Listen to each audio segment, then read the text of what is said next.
Je définirais la Next Economy avec ces trois mots-là. Le premier, c'est bas carbone. Bas carbone parce qu'évidemment, on est face au changement climatique, aux plus grands défis que l'on a eu à rencontrer, peut-être que l'humanité d'ailleurs a jamais rencontré. Et donc tout aujourd'hui doit être bas carbone dans cette Next Economy. Le deuxième élément, ça va être la résilience. On a aujourd'hui fait face et on fait encore face à une période évidemment post-pandémique et la résilience des économies, la résilience des peuples et la résilience des entreprises, elle doit évidemment s'incarner dans les futurs business models de cette Next Economy. Et puis peut-être que le troisième élément, c'est une évidence, c'est l'inclusivité. On a besoin d'une économie inclusive et ce n'est pas un sujet moral, c'est aussi un sujet économique. On doit pouvoir s'adresser à toutes et tous.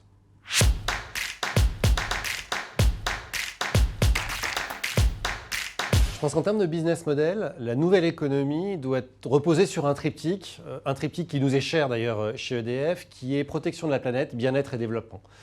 Développement pourquoi? Parce que sans développement économique, il n'y a juste pas d'économie. Donc on a besoin d'avoir des business models qui produisent de la richesse, qui produisent de la valeur, mais qui en même temps sont évidemment dans la préservation de la planète. Là aussi, peut-être pas besoin d'expliquer à quel point c'est absolument essentiel aujourd'hui de travailler cette dimension-là et de ne pas oublier le bien-être. Sobriété, préservation de la planète, ça ne doit pas s'opposer au bien-être des populations, au bien-être humain, parce que, évidemment, on sait que l'acceptation de cette préservation de la planète et des efforts que ça demande ne peut être faite que si on apporte aussi du bien-être. Donc voilà, ce triptyque, préservation de la planète, bien-être et développement économique, je crois que ça doit être ça, finalement, le trépied sur lequel peut reposer la Next Economy.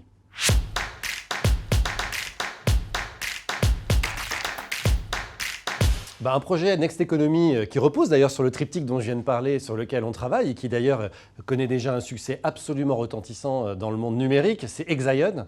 Exaion, c'est une société, une start-up qu'on a créée à l'intérieur du groupe EDF et qui propose des services de blockchain souverains, inclusifs, j'en parlais, et bas carbone, c'est-à-dire qui repose sur des infrastructures digitales qui émettent très peu de CO2. Donc aujourd'hui, quand on veut certifier dans la blockchain, que ce soit de tracer des carburants, de tracer des produits, le monde du luxe par exemple aime bien savoir comment ces sacs à main, d'où ils ont été produits et jusqu'où ils ont été vendus, et on utilise la blockchain. Et bien nous, chez EDF, on propose une blockchain française et bas carbone, c'est-à-dire écologique, et qui permet à tous d'accéder à une plateforme de blockchain responsable.